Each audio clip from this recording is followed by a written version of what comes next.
Good morning students. तो कैसे हैं आप सब? उम्मीद करता हूँ अच्छे ही होंगे। तो चलिए आज का क्लास स्टार्ट किया जाए। तो आज की क्लास में हम लोग बिहार पुलिस और बिहार एसएससी परीक्षा के लिए मैथ का प्रैक्टिस सेट करेंगे, जिसका ये पार्ट 3 वीडियो है। और इस वीडियो में जितने भी क्वेश्चन हैं वो एग्ज़ाम के पॉइंट ऑफ व्यू से MBVI क्वेश्चन है, यानी कि मोस्ट वेरी इंपॉर्टेंट क्वेश्चन। तो आप लोग बहुत ही ध्यान से इस वीडियो को देखिएगा, साथ ही साथ इसका नोट्स बनाते चलिएगा। तो चलिए देखते हैं इसका पहला नंबर क्वेश्चन क्या बोल रहा है। तो देखिए आज का जो पहला नंबर क्वेश्चन ये बोल रहा है कि 3 और 12 का माध्य अनुपाती क्या होगा। ठीक ना, 3 और 12 का माध्य अनुपात निकालना है। ये बहुत ही आसान क्वेश्चन है और एग्जाम के पॉइंट ऑफ व्यू से इम्पोर्टेंट क्वेश्चन है। ओके, तो चलिए देखते हैं यहाँ पे कि इसको कैसे बनाएंगे हम लोग। तो लिखेंगे 3 और 12 का माध्य अनुपाती, माध्य अनुपाती।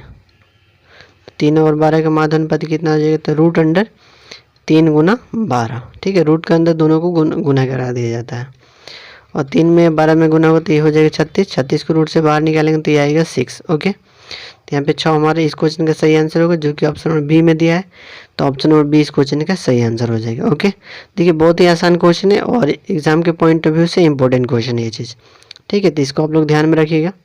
अगला क्वेश्चन देखिए, अगले क्वेश्चन है 2 नंबर। ये बोल रहे कि रविवार, सोमवार, मंगलवार का औसत तापमान 96 डिग्री सेल्सियस था।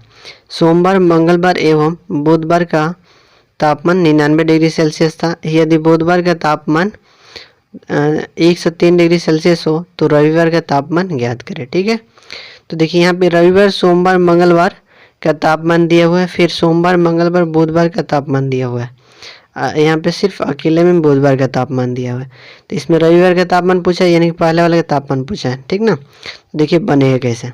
तो देखिए सबसे पहले तो निकालेंगे हम लोग रविवार, सोमवार, मंगलवार का कुल तापमान। तो लिखेंगे यहाँ पे रविवार,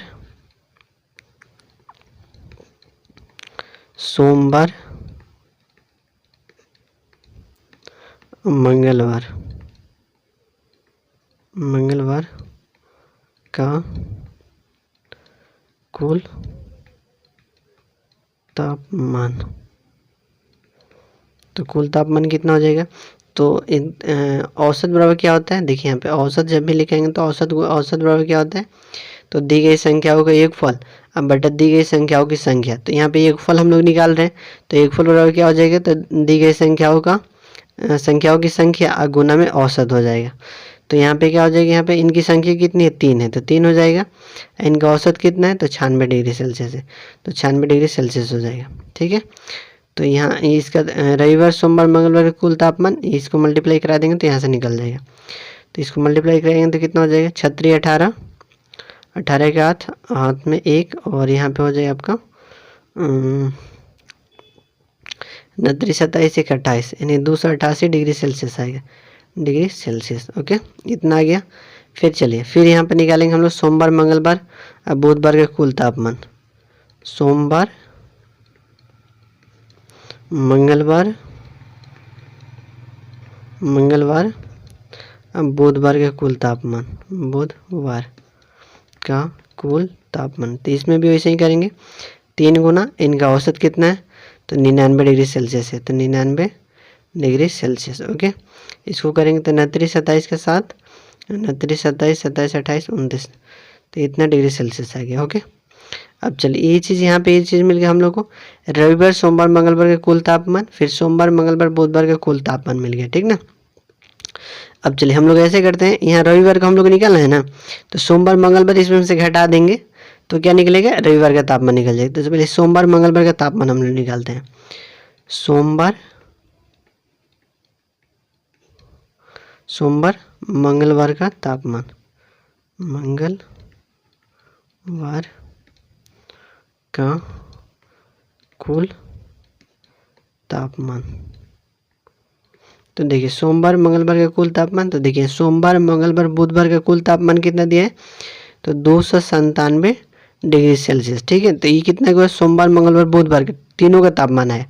तो यहाँ से हम लोग सिर्फ निकालना है सोमवार, मंगलवार का, तो इसमें से बुधवार का तापमान घटा देंगे, जो कि यहाँ पे दिया है 103 डिग्री सेल्सियस। तो 103 डिग्री घटा देंगे तो इसमें से सिर्फ क्या मिला? हमें सोमवार, मंगलवार का तापमान मिला। तो इसमें से घटेगा तो कितना हो जाएगा, इसमें से 100 घटा देंगे तो 197 है, इसमें से 3 घटा देंगे तो 194 आएगा, 194 डिग्री सेल्सियस। ठीक है, सोमवार मंगलवार का तापमान आ गया। अब यहाँ रविवार सोमवार मंगलवार तीनों का तापमान दिया है, तो इसमें सोमवार मंगलवार का तापमान घटा देंगे तो सिर्फ रविवार का बचेगा। ठीक ना, तो इसलिए रविवार का तापमान, रविवार का तापमान, ठीक है, तो ये कितना हो जाएगा, तो देखिए यहाँ तीनों का तापमान कितना है, तो 288 है, 288 डिग्री सेल्सियस। इसमें से हम लोग सोमवार मंगलवार के घटा देंगे, ये जो आया है यहाँ पे 194 डिग्री सेल्सियस। अब घटाने के बाद ये कितना मिलेगा हमें, तो 8 में से 4 गया तो 4 हो जाएगा, और यहाँ पे आपका 8 में से 9 नहीं जाएगा तो एक हार ले लेंगे, तो 18 में से 9 गया तो 9 हो जाएगा, एक कैंसिल हो जाएगा, यानी 94 डिग्री सेल्सियस आएगा। रविवार का तापमान कितना आएगा, 94 डिग्री सेल्सियस, जो कि ऑप्शन नंबर बी में दिया है, तो ऑप्शन नंबर बी इस क्वेश्चन का सही आंसर होगा। ओके, तो उम्मीद करता हूँ ये क्वेश्चन भी आप लोगों को समझ में आ गया होगा। ऑप्शन नंबर सी है, ठीक ना, तो आप लोग इसके स्क्रीनशॉट ले लीजिए। देखिए क्वेश्चन बनाने में थोड़ा सा बड़ा दिख रहा होगा, ठीक ना, इसको शॉर्टकट में बनाएंगे हम लोग तो बहुत आसान हो जाएगा। फटाक से तीनों को तापमान निकालेंगे, फिर इसमें 3 से गुना करके इसका तापमान निकाल देंगे, फिर इसमें से ये वाला घटा देंगे, फिर जो आएगा उसको इसमें से घटा देंगे, तो आ जाएगा आंसर फटाक से। ठीक ना, चलिए इस समझाने के लिए इतना लंबा बनाए हैं लिख कर। चलिए अगले क्वेश्चन देखिए। अगला क्वेश्चन है आपका 3 नंबर। बोले कि दो संख्याओं का मौसा 119 तथा लौसा 11,781 है, उनमें से एक संख्या 1071 है, तो दूसरी संख्या बताइए। ठीक है, दूसरी संख्या बताना है। तो जब भी दो संख्याओं का मौसा और लौसा दिया होता है, दोनों संख्याओं का गुणनफल दिया होता है। देखिए यहाँ पे होता क्या है, सूत्र इसका समझ लीजिए पहले। पहली संख्या यहाँ लिखेंगे, पहली संख्या गुना दूसरी संख्या, यानी दोनों संख्याओं का गुणनफल जो होता है ये कितने के बराबर आता है, तो ये आता है वो दोनों संख्याओं का मौसा गुना लौसा के बराबर आता है। ठीक ना, दोनों संख्याओं का जितना गुणनफल होगा वो कितना के बराबर होगा, तो दोनों संख्याओं का मौसा गुना लौसा के बराबर होगा। ठीक ना, तो चलिए यहाँ पे हम लोग का पहली संख्या दिया हुआ है, यहाँ पे कितना दिया हुआ है, तो ये वाला दिया है 1071 दिया है, 1071 लिख दिया, गुना में दूसरी संख्या, ठीक है। अब बराबर में इसका मौसा कितना है, तो 119 है, और लौसा कितना है, तो 11,781, ठीक है। अब इसलिए दूसरी संख्या बराबर कितना हो जाएगी, दूसरी संख्या बराबर आपका हो जाएगा, ये आपका 119 है, गुना में 11,781 है, अब बट्टा में कितना आ जाएगा, तो ये वाला आ जाएगा, क्योंकि इधर गुना में दिया हुआ है, तो ये इधर आएगा तो ये भाग में हो जाएगा, यानी कि 1071 होगा, भाग में आ जाएगा। ओके, अब इसको हम लोग काटेंगे तो कितने से कटेगा, तो ये आपका कटेगा 11 कम 11, 11 88, 11 से 77, 178, 11 कम 11, 11 बार में पूरा कट जाएगा। और 11 से 119 में गुना करेंगे हम लोग, तो 11 9 99, 11 कम 11 और 9 जोड़ देंगे तो उसमें 20 हो जाएगा, हर सिंध 2 हो जाएगा, 11 12 13,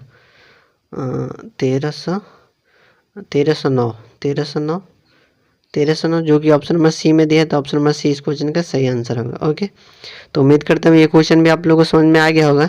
अगर समझ में आ गया तो आप लोग इसका स्क्रीनशॉट ले लीजिए। फिर इसके आगे देखते हैं इसके आगे वाला क्वेश्चन क्या बोल रहा है। देखिए इसके आगे क्वेश्चन है 4 नंबर। ये बोला कि एक रेडियो का क्रय मूल्य 750 रुपये है और विक्रय मूल्य 900 रुपये है, लाभ प्रतिशत ज्ञात करें। ठीक है, लाभ प्रतिशत हम लोग याद करना है। तो सबसे पहले तो हम लोग लाभ निकालेंगे। लाभ बराबर क्या हो जाएगा, तो ये हो जाएगा विक्रय मूल्य और माइनस का क्रय मूल्य, ये ना सूत्र होता है लाभ का। तो देखिए विक्रय मूल्य कितना है, 900 है, ये कितना है आपका 750 है, घटेगा तो कितना आएगा 700 1 800 और 100, यानी कि 150 रुपये क्या आएगा, लाभ आएगा। इसलिए अब लाभ प्रतिशत निकालेंगे हम लोग। लाभ प्रतिशत बराबर कितना हो जाएगा, तो होता है लाभ गुना 100, अब बट्टा में होता है क्रय मूल्य। ठीक है, लाभ कितना है, तो लाभ आपका 150 है, तो 150 हो जाएगा, गुना का 100, क्रय मूल्य कितना है, तो 750 लिख देंगे, 750। ओके, अब यहाँ से कटेगा ये, यहाँ से प्रतिशत हो जाएगा, ये कटेगा 15 30 25 50 5 बार में कट जाएगा, ये कटेगा तो ये 20 बार में कट जाएगा, 20 50 100, ठीक ना। कितना है तो यहाँ पे 20% आ गया। तो इसका लाभ प्रतिशत कितना है तो 20%, जो कि ऑप्शन नंबर डी में दिया है, तो ऑप्शन नंबर डी इस क्वेश्चन का सही आंसर हो जाएगा। ओके, तो उम्मीद करता हूँ ये क्वेश्चन भी आप लोगों को समझ में आ गया होगा। अगर समझ में आ गया है तो आप लोग इसके स्क्रीनशॉट ले लीजिए, फिर इसके आगे देखिए इसके आगे वाला क्वेश्चन क्या बोल रहा है। अगला क्वेश्चन देखिए, ये है 5 नंबर। ये बोला कि 80 मीटर लंबी रेलगाड़ी 120 मीटर लंबे प्लेटफॉर्म को 20 सेकंड में पार करती है, रेलगाड़ी की चाल क्या होगी। ठीक है, तो चाल बराबर क्या होता है, दूरी बटे समय होता है, लिखेंगे यहाँ पे चाल, रेलगाड़ी की चाल। ठीक है, बराबर कितना हो जाएगा, दूरी बटा समय। तो दूरी कितना दिया हुआ है, तो देखिए दूरी है 120 मीटर तो प्लेटफॉर्म की दूरी है, और 80 मीटर गाड़ी की दूरी है। ठीक है, तो दोनों दूरी क्या हो जाए, इसमें जुड़ जाएगा, यानी कि 80 प्लस में आपका 120 मीटर दूरी आ गया, और समय कितना है तो 20 सेकंड है, 20 सेकंड है आपका। अब ये आ गया आपका 200 बट्टा में हो गया 20, ये आ गया मीटर, ये आ गया सेकंड, तो ये कट जाएगा तो कितना आएगा आपका 10, 20 जाएगा 200 होता है, तो ये आएगा 10 मीटर प्रति सेकंड। गाड़ी की चाल है 10 मीटर प्रति सेकंड। ठीक है, लेकिन यहाँ पे किलोमीटर प्रति घंटा में दिया हुआ है, तो किलोमीटर प्रति घंटा में चाल को चेंज करने के लिए क्या किया जाता है, तो 18/5 से मल्टीप्लाई करा दिया जाता है। तो ये कितना हो जाएगा, यहाँ 10 दिया है, 10 में क्या करेंगे हम लोग 18/5 से मल्टीप्लाई करेंगे, तो ये किस में आ जाएगा, तो किलोमीटर प्रति घंटा में आ जाएगा। ओके, तो ये कटेगा तो 5 दूना के 10 हो जाएगा, 2 बार में कट जाएगा, 18 दूना कितना होगा 36 हो जाएगा, 36 किलोमीटर प्रति घंटा गाड़ी की चाल होगी। ठीक है, जो कि ऑप्शन नंबर सी में दिया है, तो ऑप्शन नंबर सी इस क्वेश्चन का सही आंसर होगा। ओके, तो उम्मीद करता हूँ ये क्वेश्चन भी आप लोगों को समझ में आ गया होगा। अगर समझ में आ गया है तो आप लोग इसका स्क्रीनशॉट ले लीजिए, फिर इसके आगे देखिए इसके आगे वाला क्वेश्चन क्या बोल रहा है। अगला क्वेश्चन देखिए, ये 6 नंबर। ये बोला कि एक परीक्षा में 400 विद्यार्थी पास हुए, 400 विद्यार्थी पास हुए और 60% विद्यार्थी फेल हुए, तो कुल कितने विद्यार्थी हैं। ठीक ना, कुल कितने विद्यार्थी हैं ये पूछा है। तो सबसे पहले तो मान लेते हैं हम लोग, माना कि कुल विद्यार्थी 1 से, कुल विद्यार्थी 1 हैं। ठीक है, यहाँ पे पास विद्यार्थियों की संख्या, विद्यार्थियों की संख्या प्रतिशत में। ठीक है, प्रतिशत में कितने विद्यार्थी पास हुए उनको प्रतिशत में संख्या निकाला हम लोग को। तो इस 100 में से कितना घटा देंगे हम लोग, तो 60% घटा देंगे, क्योंकि 60% फेल हुआ है।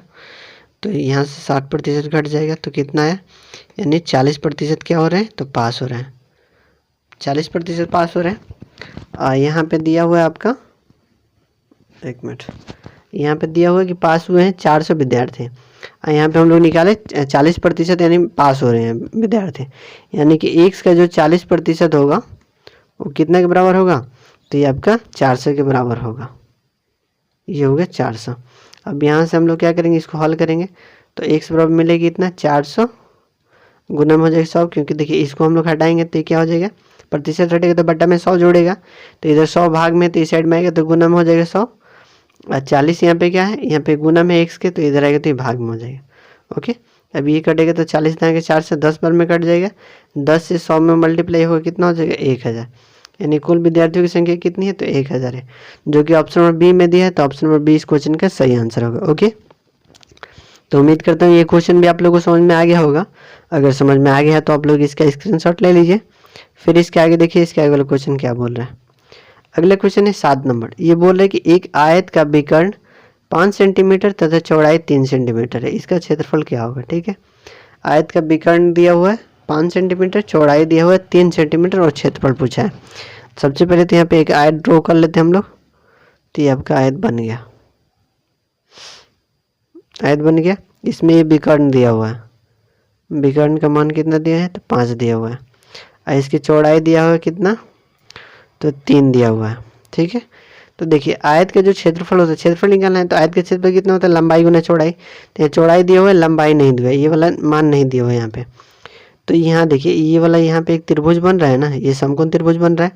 समकोण त्रिभुज में हम लोग जानते हैं ये कर्ण हो जाएगा, ये लंब मानिए इसको, चाहे आधार मानिए, ठीक है। तो इसका मान निकालने क्या होगा, तो कर्ण स्क्वायर माइनस का आधार स्क्वायर हो जाएगा। तो लिखेंगे पाइथागोरस प्रमेय से, पाइथागोरस प्रमेय से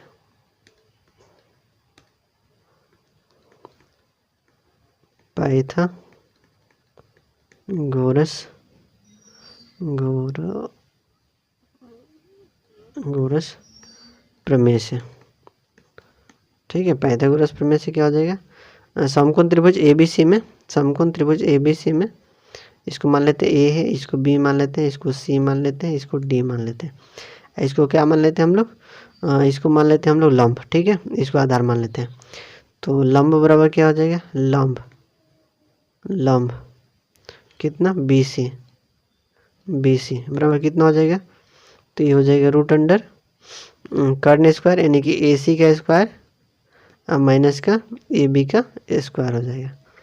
तो यहाँ पे इसका मान कितना आएगा, AC का मान कितना दिया है 5 दिया, तो 5 का स्क्वायर हो जाएगा और माइनस 3 का स्क्वायर हो जाएगा, कितना आएगा ये, तो आएगा 25 और माइनस का 9, 25 में से 9 गया तो ये हो जाएगा 16, 16 के रूट से बाहर निकालेंगे तो कितना आएगा, तो ये आ जाएगा आपका 4। ये BC का मान निकल गया, BC का मान कितना है, तो 4 आ गया। तो यहाँ पे ये जो आयत है इसका ये चौड़ाई मिल गया, यहाँ पे लंबाई मिल गया ना। तो इसलिए क्षेत्रफल कितना हो जाएगा, आयत का जो क्षेत्रफल हो जाएगा ये हो जाएगा लंबाई गुना चौड़ाई, लंबाई गुना चौड़ाई, लंबाई कितना है, तो 4 आ गया, 4 सेंटीमीटर है। और यहाँ पे ये कितना है, 3 सेंटीमीटर है, 3 सेंटीमीटर है, 4 3 के 12 हो जाएगा, 12 सेंटीमीटर स्क्वायर लिख दीजिए आप लोग, ठीक है। 12 सेंटीमीटर स्क्वायर जो कि ऑप्शन नंबर कितना में दिया था, ऑप्शन नंबर B में दिया, A में दिया है, तो ऑप्शन नंबर A इस क्वेश्चन का सही आंसर होगा। ओके, तो उम्मीद करता हूँ ये क्वेश्चन भी आप लोगों को समझ में आ गया होगा। अगर समझ में आ गया है तो आप लोग इसका स्क्रीनशॉट ले लीजिए। और आज की क्लास हम लोग यहीं पे ख़त्म करते हैं। उम्मीद करता हूँ आज की क्लास पसंद आया होगा। अगर पसंद आया तो वीडियो को लाइक कर दीजिए, चैनल पर नहीं है तो चैनल को जरूर सब्सक्राइब कर लीजिए। फिर मिलेंगे अगली क्लास में, तब तक ले लो पढ़ते रहे और नोट्स बनाते रहे।